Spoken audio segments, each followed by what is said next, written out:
Stop letting your career stagnate. If you feel stuck in your career, if you feel unchallenged, or if you feel like you have hit a glass ceiling, I want you to know something really important.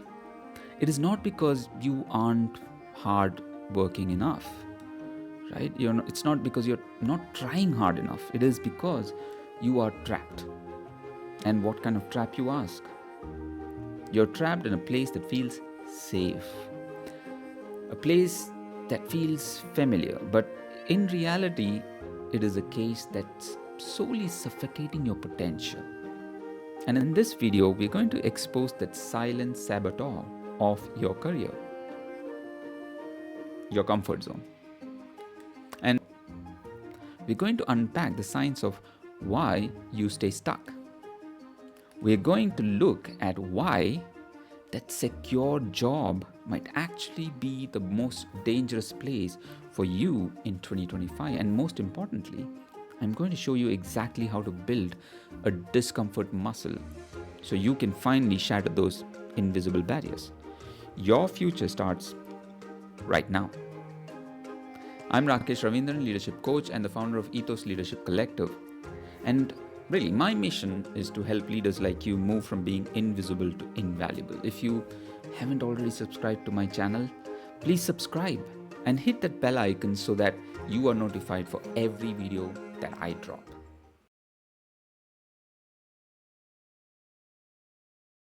Let's be honest with each other. Why do we stay in jobs we have outgrown? Why do we stay silent in meetings when we have great ideas?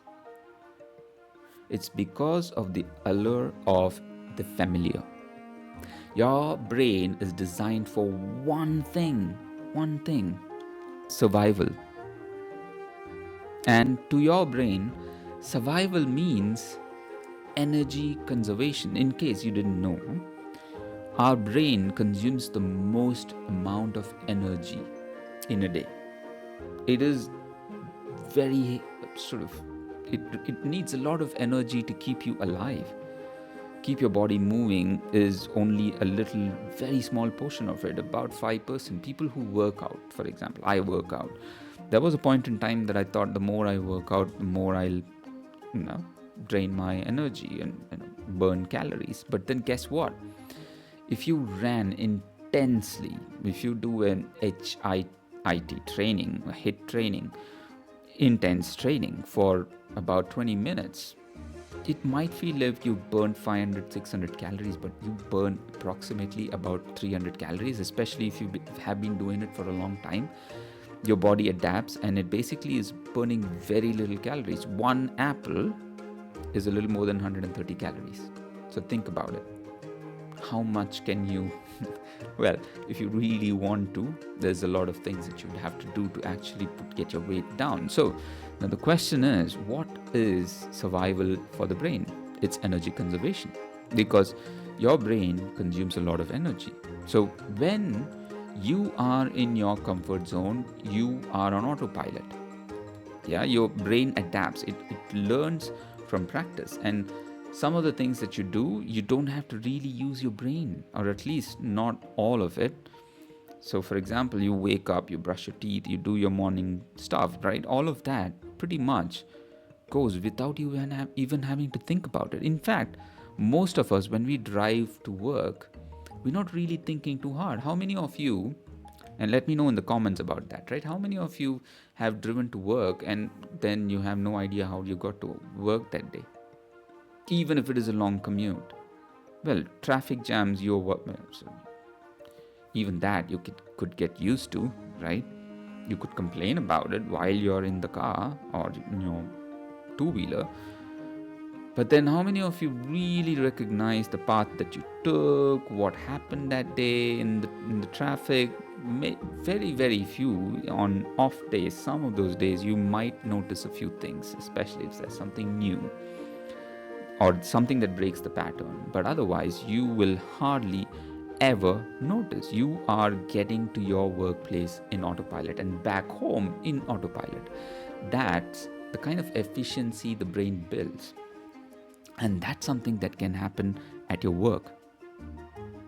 That is when you know the routine, you know the risk, you know exactly what to expect when you walk into the office. It feels safe, it feels like heaven. But here's the problem, that safety at work is an illusion. We have societal norm, especially in our culture, right, that praises secure job, a good job, keep your head down, don't rock the boat. We treat stability as the ultimate goal. But in the year 2025, with AI integration, rapid market shift, stability is not safety. Adaptability is safety. Now, you might think, how can I adapt? And we'll talk about that. And you can adapt if you get uncomfortable, and you cannot adapt if you are comfortable. If you're comfortable, there is no motivation, there's no reason for you to have to adapt. There's no reason for your brain to learn something new. That is what causes stagnation in your career. If you're wondering, why am I not growing? And some of you might be content with it because it's comfortable. Well, let me tell you, stop being comfortable. I want to introduce you to a concept called the boiled frog syndrome. Some of you might have heard about it. It goes like this. If you drop a frog in a boiling water, it jumps out immediately. It just snaps out. It knows it is in danger. It is because of that sudden change. But if you put a frog in a cold water, turn up the heat slowly, and it starts to heat up, the water starts to heat up, the frog doesn't really notice. What it does is, frogs, if you might be aware of, is they can adjust their body temperature, starts to get comfortable. It adjusts its body temperature to the water's temperature as much as it can. And by the time the water is boiling, the frog is too weak to jump out. And this is exactly what happens in mid-level managers. You get really comfortable doing what you know you're good at. You stop learning new technologies because the old ways works just fine for the time being. And you stop networking because, well, I already have a good job. There's no reason for you to start networking and put that effort in. Why risk it? And so you stop taking risks. And slowly, without you realizing it, your skills decay. You miss out on AI revolution. You become irrelevant. And that is a silent saboteur. It blocks your growth not with a bang, but with a whisper, slowly. It's very silent. You hardly ever recognize it. It tells you, oh, you just relax. You've done enough. You've done a great job. In fact, people around you, your managers, might encourage that for their own reasons. But while you are relaxing, guess what? The market is evolving. And in this interconnected professional landscape, staying comfortable means you are falling behind. So, how do you fix that? How do we fix this? We have to understand the neuroscience of discomfort. When you step outside your comfort zone, when you do something that makes your palms sweat a little bit, makes you nervous a little bit, your brain lights up. You activate neural pathways, new learning pathways. That's what neural pathways do. It creates new ones, and you start to learn and adapt. Psychologists call this productive struggle. Think about going to the gym. If you lift a weight that is easy on your muscle, right? You don't grow muscles in that case, right? You need resistance. You need hard resistance in some cases. You need that burn, the discomfort, right? That burn is the signal that you're getting stronger. And getting stronger is very, very important in your career. In your career, fear is that burn. We need to stop looking at fear as stop sign. You don't need to stop doing something simply because you fear it. There's some discomfort in it, right? We need to reframe reframe fear as excitement. We need to embrace uncertainty as growth accelerant. If you haven't, or if you aren't feeling a little bit of a fear every week, you aren't growing. And that's a fact. Now, you might be like, okay, Rakesh, I get it. Comfort is bad, uncomfortable is good, but how do I actually break free without blowing up my career? It's risky, you think, yeah, but staying stagnant is even more riskier these days. I want you to build what I call the discomfort muscle. We do this through incremental steps. I'm not asking you to jump off a cliff. And that's not safe either. It's too unsafe. There's too much risk to it. What I'm asking you to do is to start with taking simple, very easy steps up the mountain. Here are 3 practical ways to start doing this. Starting tomorrow. You don't have to wait for too long. These are very simple things. Yeah. So the first one is you start with a stretch assignment. So this one is stretch assignment, right? Volunteer for a project that you feel you're 20% qualified for. If you look at a task and think, I don't know this task yet, or I know a little bit, I've heard about it, but I don't know much about it. That's the time you need to raise your hand. That is where the growth happens. If you don't take that step, you will always be fearful. And like I said, you don't have to take on a leading role to run a very important high-stake project. I'm not asking you to do that. Volunteer to be part of a big project, but maybe somebody else is leading and you can help them out. Raise your hand. Put yourself out there. Learn something new today. And that is where the growth is. And step number 2, right? The cold pitch. Step outside your routine. Reach out to someone in a different department or even a different industry. A platform like LinkedIn enables that beautifully. Send a message. Be a thought leader. Put your perspective on public forums where people can read and understand what you mean or what you come for. What is the thought process you carry? Share an idea. The worst they can say is no, but the act of pitching builds your resilience. The act of pitching and knowing that there is rejection every once in a while, you build the muscles to take a no for an answer, and it gets easier. It builds your resilience, and that's really important. Takes me to number 3, master the new.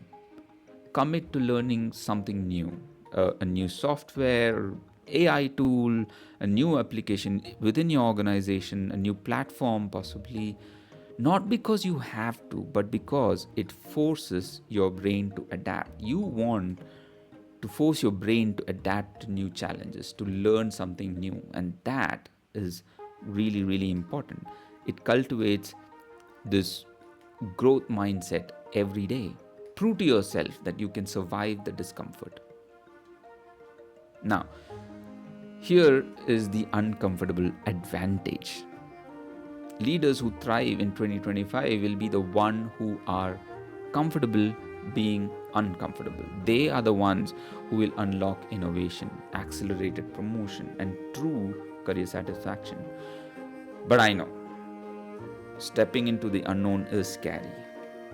I'm not saying this is something that is easy to do. It's easy to say. I'm sure you've heard people say, oh, step outside the box, think outside the box, get out of your comfort zone, don't stay in your comfort zone. I'm sure a lot of you have heard that as a cliche. And the fact is that it is scary to get out of it. You might want to do it, but you may be struggling with the how. How do you do it? And sometimes your current environment, including your boss, like I said, or your peers, they want you to stay the same. They want you to stay in the pot with them, like the boiling frog, because they themselves are part of in that pot. And There are selfish reasons for it. Your manager wants to keep you in the team. You are doing a great job. You're an awesome problem solver. They don't want to let you go. They don't mind if you don't get promoted. They don't really want to put an effort into your promotion, and really it's nobody's job to get you promoted. It is yours. You are responsible for it. You are accountable for your promotions and your growth in any organization, right? And that is why you cannot do this alone. It is difficult. I'm not saying it is not. You need a tribe that pushes you, a tribe that holds you accountable. And that's why I invite you to join our leadership community. This is a group of leaders who are committed to growth. We are people who support each other when things get uncomfortable. We are building a community of authentic leaders who want to be better humans, so we can be better leaders for our teams, for our society, for our organization. And that is very important. And if you are ready to identify your comfort zone and commit to just one uncomfortable step this week, come join us. You can start with a masterclass that I run every week. The link is in the description. You then decide if you want to be part of the community or maybe not. Maybe that's not what your vibe is. And that's absolutely fine. But question is, are you ready to step outside your comfort zone and actually do something? You might be like, oh, my weekend is too important. Maybe it is. But how many weekends do you want to spend thinking you wish you had done something about your career? So don't settle for comfortable. Settle for incredible. I'm Rakesh. I'll see you in the next one, and I hope I'll see you in the masterclass. Good.